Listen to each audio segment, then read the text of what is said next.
কি বার্তা দিয়ে গেলেন? আপনারা কি চেয়েছিলেন? কি ঘটলো বিষয়টা বলুন। প্রথমেই বলি, চমক আমরা প্রথমেই দিয়েছি, একজন ইয়াং স্টারকে আমরা এখানে প্রার্থী করেছি, ইয়াং ম্যানকে।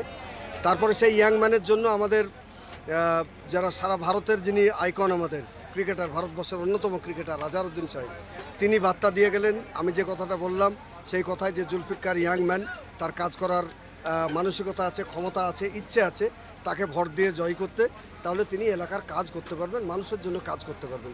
তিনি এই বার্তাটাই দিয়েছেন যে ইয়াং ম্যানকে ভোট দিন।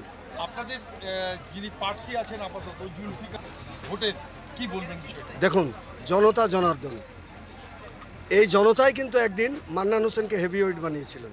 মাইনুল হাসানের মতো একজন বড় নেতাকে উনি পরাজিত করেছিলেন। আমরা তখন এখনও ছিলাম কংগ্রেসে, তখনও ছিলাম, উনি তখন কংগ্রেসে ছিলেন। ওনাকে বিখ্যাত তৈরি করেছিল এই জনতা জনার্দন বা আমাদের মতো সাধারণ কর্মীরা। শ্রমিক হোসেনকেও আমাদের মতো সাধারণ কর্মীরাই তুলে নিয়ে এসেছিল। প্রথমে যুব কংগ্রেসের সভাপতি, তারপরে ডোমকরে প্রার্থী, বিভিন্নভাবে তার পরিচয় তৈরি করে দেওয়া হয়েছিল। তারপরে তিনি তৃণমূল থেকে জিতেছেন। সুতরাং হেভিওয়েট জনতাই বানায়, আর তুলে মাটিতে আসার জনতাই মারে। সুতরাং জনতার প্রতি আস্থা আছে আমাদের। যদি আপনাদের প্রার্থী বিজয়ী হয়, কি আশ্বাস দেবেন, কি করবেন জনগণের জন্য, দেশের জন্য, এবং তারা কি করতে পারেনি বলবেন? তারা যেমন স্বাস্থ্য ব্যবস্থা বেহাল, শিক্ষা ব্যবস্থা বেহাল, তারপরে সব থেকে আমাদের বড় সমস্যা সেটা হচ্ছে যে এলাকায় ভাঙন রোধের জন্য কোনো ব্যবস্থা হয়নি। মুর্শিদাবাদ জেলার বড় একটা অংশের মানুষ পরিযায়ী শ্রমিক হিসাবে বাইরে কাজ করতে যায়। সুতরাং এখানে একটা শিল্প কারখানা যে করার প্রয়োজন, আজকে রেজিনগরের জায়গায় দেখলাম শিল্প তালুক পড়ে আছে, অথচ কোনো শিল্প নেই। আজ মুর্শিদাবাদ জেলায় লিচু এবং আমের জন্য বিখ্যাত। এইখানে একটা ম্যাঙ্গো প্রসেসিং বা লিচি প্রসেসিংয়ের যে কারখানা একটা করা দরকার, তৃণমূল সরকার কিন্তু এই পর্যন্ত করে উঠতে পারেনি।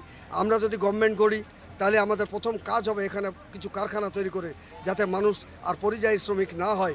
আমাদের এমএলএ ছোটো ভাইয়ের মাধ্যম দিয়ে তাদেরকে কাজের ব্যবস্থা করে দেওয়া, যাতে মানুষ বাইরে গিয়ে মব লিঞ্চিংয়ের শিকার না হয়, এখানে যেন তারা কাজ পায়।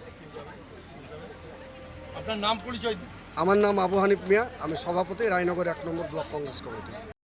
মুখের উজ্জ্বলতা হারিয়ে গেছে, স্পট পড়ে গেছে, ব্রণ ভর্তি, তাই আর দেরি না করে আজই আসুন রায়গঞ্জের চণ্ডীতলায় হেলথ প্লাস মাল্টি স্পেশালিটি ক্লিনিকে এবং এখানে পান অভিজ্ঞ ডাক্তার দ্বারা ফ্রি স্কিন টেস্ট।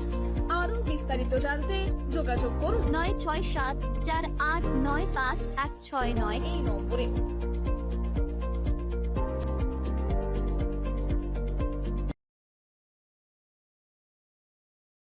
আজ তোমার বিয়ে সাজলো নতুন সাজে।